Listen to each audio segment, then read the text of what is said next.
Welcome to another session of Just Me. Today we're joined by Stephen Wheatley, who's going to tell us all about himself and what he's up to. Stephen, welcome. Thank you. So who are you? Please tell us. Okay. Well, in no particular order of importance, you know my name. I'm Stephen. I'm 65 years old and I'm a business development specialist in the tech sector, currently running as CEO a business which looks after your hearing, safeguards your hearing if you're a headphone user, as I Wow. am at this moment. Um, and yeah, we're in the process of delivering that product into the market. But your career is quite amazing, really. How did you get into the hearing business? People write business books and tell you how they sat down when they were 21 and wrote out how they were going to become whatever it is they have become.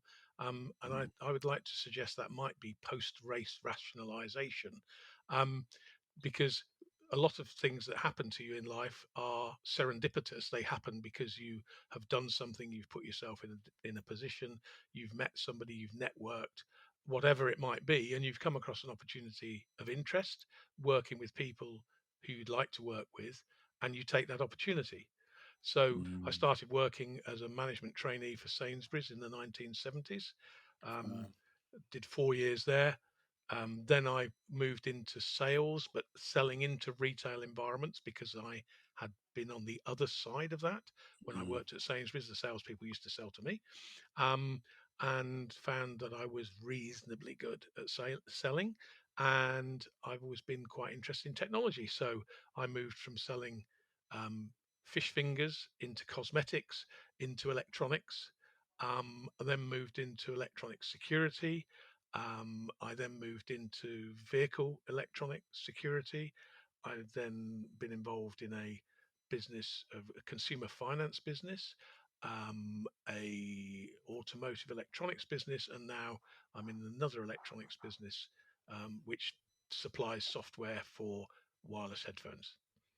I So love the fact that you started off in fit. I just was smiling as you said. So from fish fingers to kind of cosmetics, and then to electronics and whatever. And it's really funny, isn't it? Because the word career, actually, if you said to somebody, you're careering off course, actually, it's quite apt, isn't it? Because as you say, there's no straight line to any of this no, stuff. no. And what happened is when I have to say, cosmetics did have its compensations when you were in Mm. your early 20s, because you get to meet lots of the opposite sex if that's your thing. And at the time it was mine. Um, but I applied for a completely different job. Um, and I didn't get it. I didn't even get shortlisted. But the people who were the agency said, You haven't got that one, but would you like to look at this one?" And Right. this one was a electronic security business, and Wow. I said yes, I'd like to look at it. I went on holiday with my girlfriend, came back to find a letter. These are in the days before emails and text Mm. messages and things. I found a letter on the mat saying, "Would you like to come for an interview?" That was about a week old. So the interview took place while I was on holiday, and obviously I didn't show up and I didn't respond.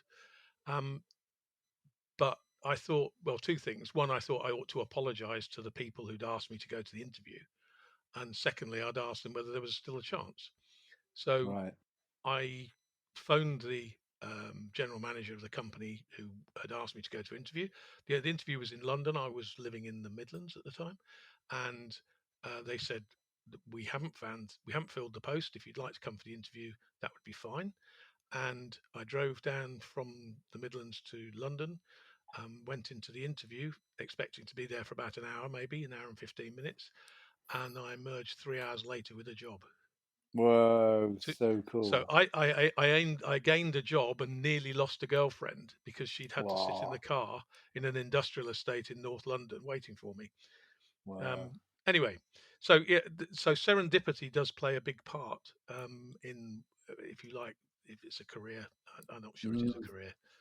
Mm. There are some people whose careers are linear. Mine certainly hasn't been.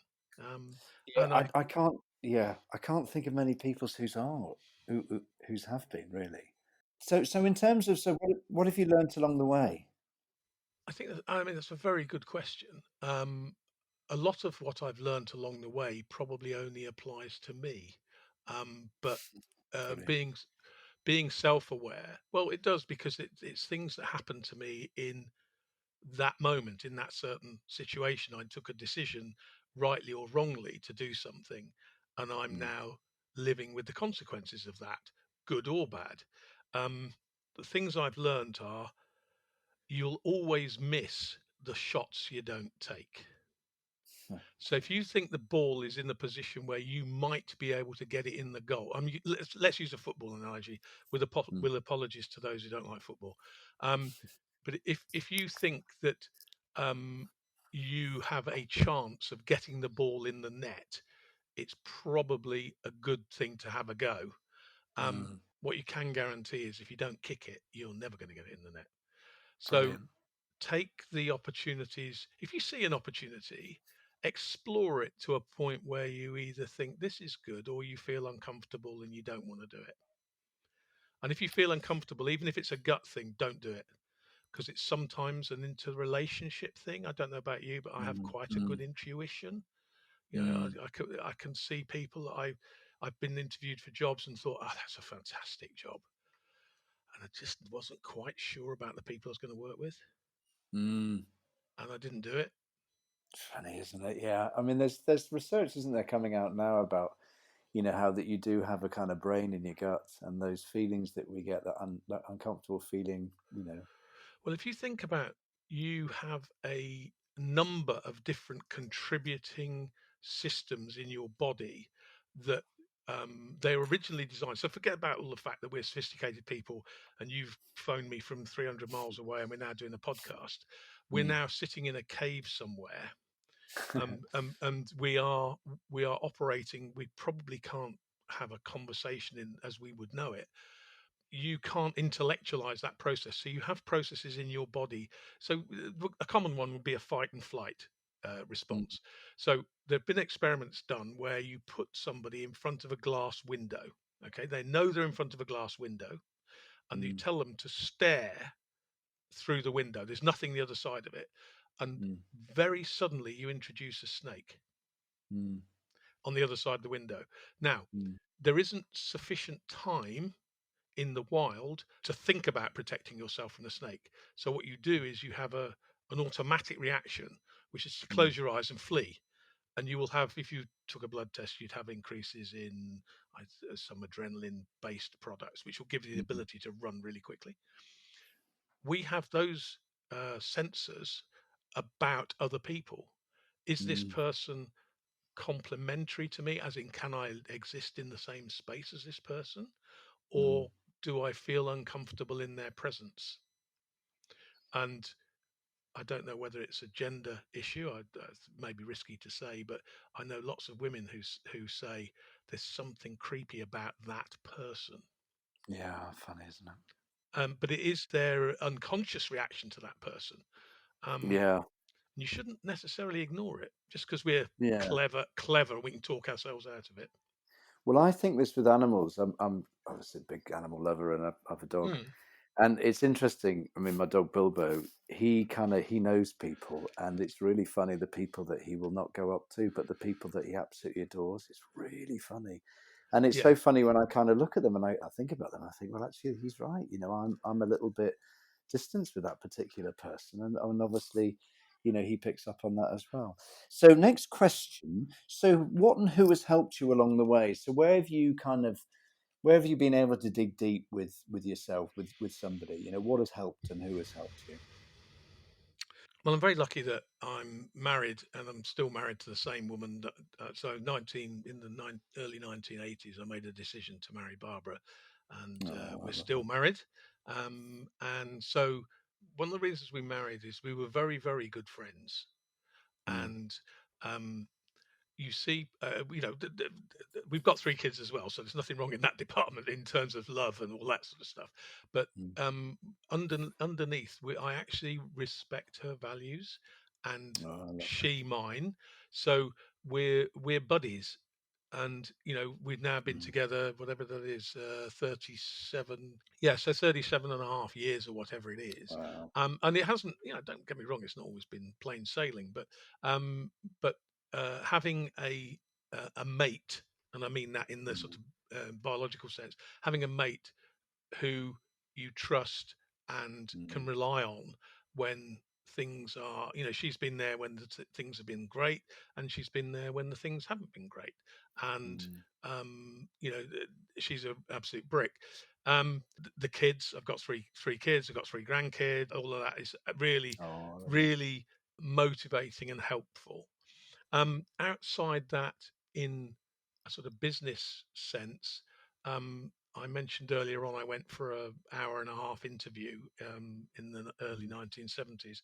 Um, the chap that interviewed me became a very strong mentor. He saw something in me that I didn't know I had, and he gave me an opportunity.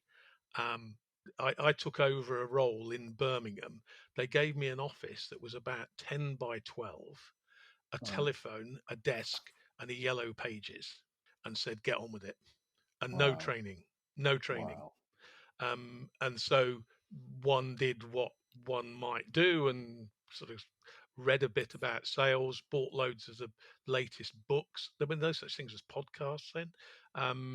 He put me in a very difficult position, but he trusted me. That's lovely. So it was quite interesting. I've just come across something recently. Have you come across the inner game theory? Sort of. It's an American tennis coach originally. It's called the inner Mm. game tennis. But the idea is that you create conditions and people have to subdue their own fears Mm. to release their own potential. Mm. Does that make sense?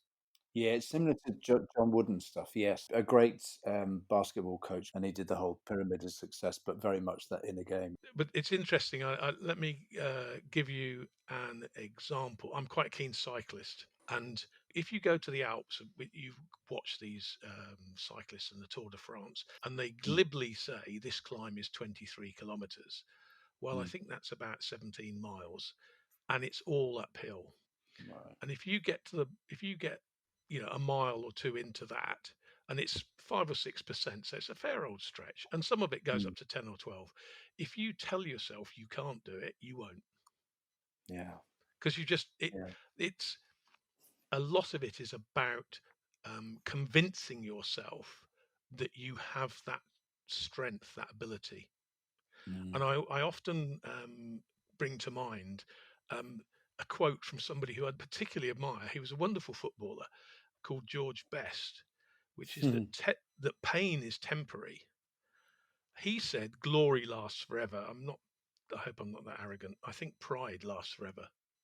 Mm. So I'm very proud of some of the things I've done in the Alps, and I'm just proud that I did it. I don't really need to tell anybody about it. Mm. The thing is, you can talk yourself out of it, and there is, it's best you don't.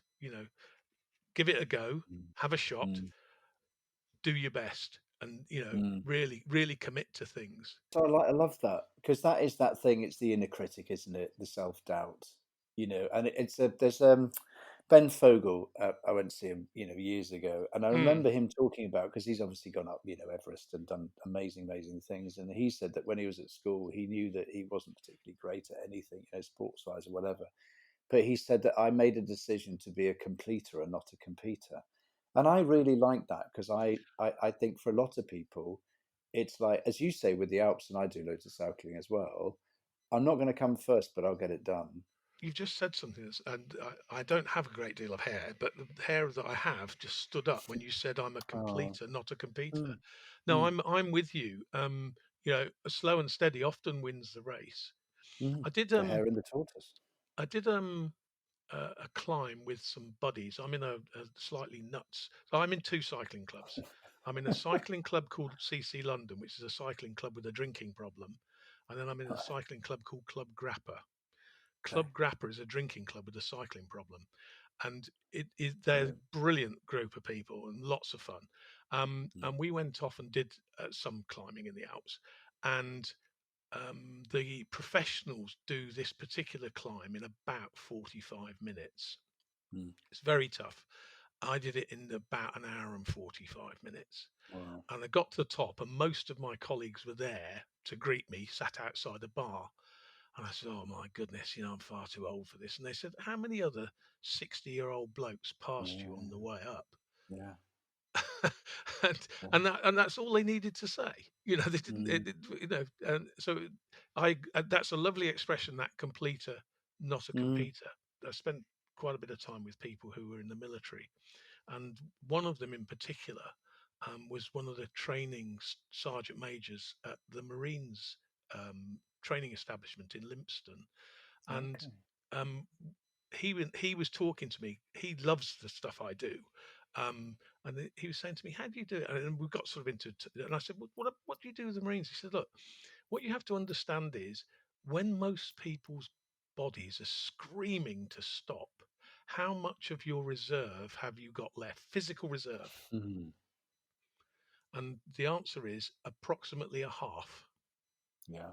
So what they do is they train the Marines to use up the half they think they've got, and then they push them to mine into the half they didn't know they had. Wow. Whether it's physical, mental, or whatever, whenever you think you're done, what that is your body is trying to stop you from harming it Mm. and to give you reserve to allow you to deal with another attack.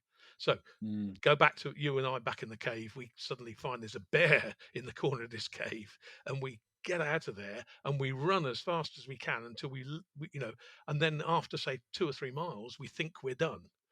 That's our Mm. body saying stop now and preserve some of your energy in case you get attacked by another bear. What I love, Stephen, is that when you look at the challenges that people take on mentally, physically, and a combination of both, of what people can actually achieve, and very much like the talks that I give, it's you have no idea what you are truly capable of.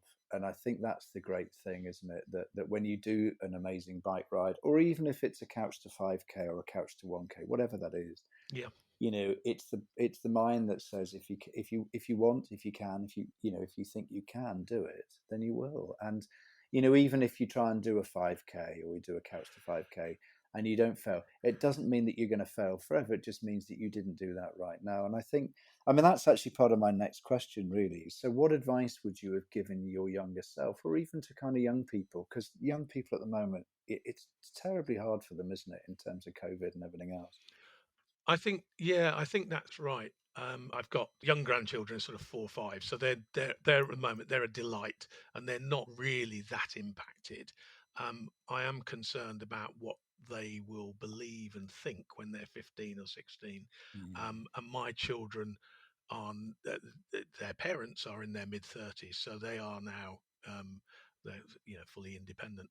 Um, I think the environment that our children are growing up in, and I would probably, I don't want to pigeonhole them because it'll be different for everybody, but I think they're subjected to a lot of uh, what masquerades as entertainment, but could be terribly demoralizing. Um, mm, I think the idea of talent shows, whatever sort of talent show it happens to be, mm. undermines the idea that you might have to do quite a lot of work. Um, the Okay. so what you see on a Saturday night, I don't tend to watch these things, though sometimes I do. You might see a child on The Voice, a 14-year-old girl suddenly get everybody turning, and suddenly she's going to have 150,000 followers on Instagram, and she's on her way because she's been on Mm, The Voice. What I think we underestimate, or perhaps children will underestimate, is how much work she put in to be able to do what it is she does, mm, and also how many people were cast aside on the way to her getting that mm, opportunity, not by her, but by the people that make the television program. So mm, you see samples of the auditions, but you only see the ones that are either very good or terrible or funny, because that's television, isn't it? Um, mm. what you've got to realize is these are bluebird moments. They are.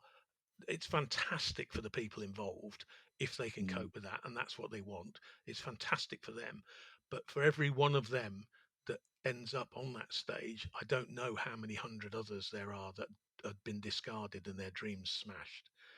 And mm, also, they've tried very hard. um, I think, what would I say to younger self? I think you're probably more capable than you believe you are. brilliant. um, I would strongly recommend that you get a coach. Mm, that's nice. Historically, not quite all the way back to the cave, but when we lived in social groups in villages and things of that nature, you would be adopted by somebody in the village. I was adopted when I was 14 by two blokes who owned a bike shop. Brilliant. So that's how I got into bikes, and they couldn't pay me because I was Wow. too young. Mr. and Mr. Stokes. Mr. Stokes the elder was probably in his 70s, and Mr. Stokes the younger was probably in his 40s. They couldn't Brilliant. pay me, and I'd go to the shop. I'd do whatever they told me to do, and they'd pay me every night with a brown paper bag full of some components for my bike, How lovely. and I had no say in what it was. And very cleverly, they never gave me a complete system for my bike. So and do you know why? I love Because that. I had to keep going back. So Oh. they mentored me when I was 14, and then I worked in a garage when I was at school, and the guy Mm, that ran that garage, he was a bit of a sort of avuncular sort of chap. mm, But because we don't necessarily have these experiences anymore, or when you're 16, I didn't do an mm, apprenticeship, but when you're 16, you did an apprenticeship, and you would end up. My youngest son did an apprenticeship in Derby with Rolls Royce, and he had what he calls his wow. work dad, and Oh, Tony's his brilliant. work dad. And he would talk to Tony about stuff that he probably wouldn't talk to me about. And Oh, lovely. Tony got him through all of his so find people that you admire and you get on with and you trust, and hopefully they will coach you or mentor you. Yeah, I think I'd probably have done that. There's times in my life when I definitely should have had a coach and didn't, and the outcome wasn't as anywhere near as good as it could have been.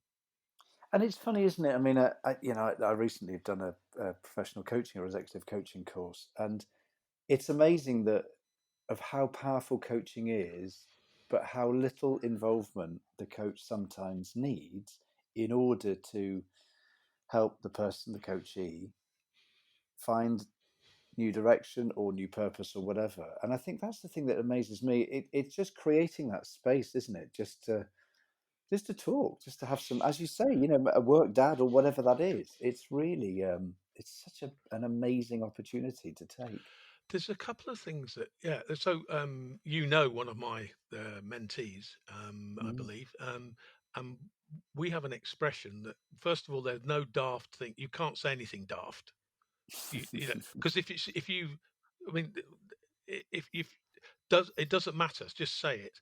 And a lot of ideas don't survive contact with air. So you've got something going round in your head, and when you say it to somebody who you trust, who has your best interests at heart, the reaction you probably want is, "That's interesting. Why do you think that?"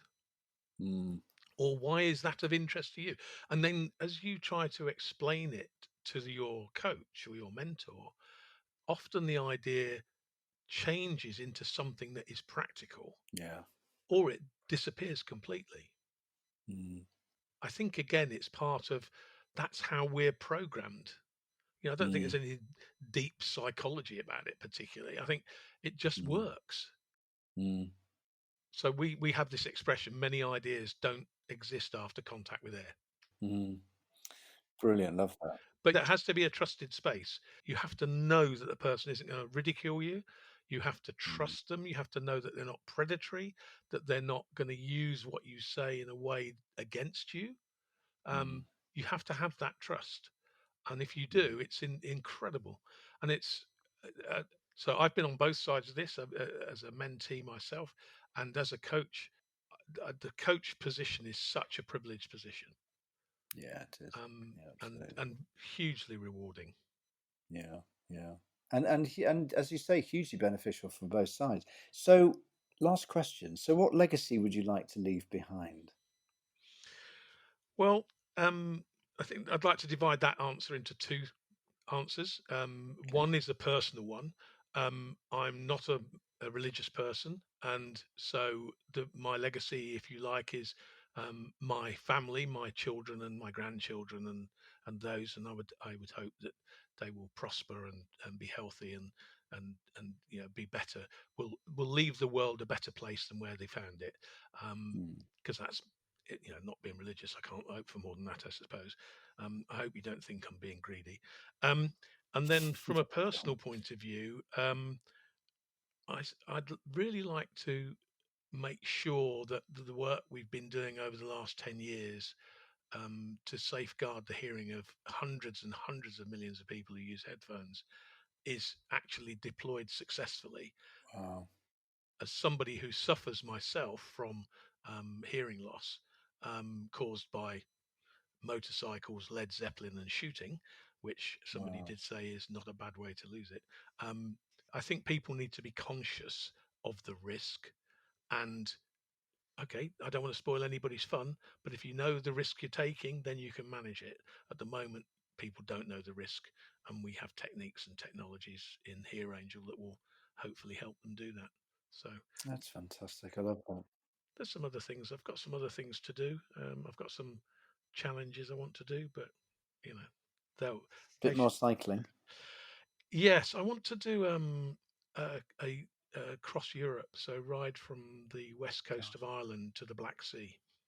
Wow. But I want to do it in stages. Mm. So people have said they would like to come and join me for a week or a few days, and so I'll have an itinerary, and they can come, and I'll say, I'll meet you at Amsterdam Central Railway Station on this day, and then, and off you go. I'd love to do that. I think Europe's, it sounds like it's one place, and of course it isn't. It's very, very different. Mm. So I think that'd be a great adventure. So That'd be fantastic. Yeah, that'd be really with nice. friends Yeah, yeah. in civilization. You're very welcome if you'd like to come. Sounds like a no, I would like to do that actually. Yeah, let me know Okay. when you're going to do it. Stephen, thank you so much for your time. Amazing. Really, really loved the Well, I hope you've got what you want, yeah. and I hope that your listeners have enjoyed themselves. Yeah, thank you very much. And by the way, listeners, we will be putting links into the work that Stephen does do with headphones and safeguarding on hearing and things. So that will be in the notes. But Stephen, lovely to meet you again, and thank you very much for your time. Thank you.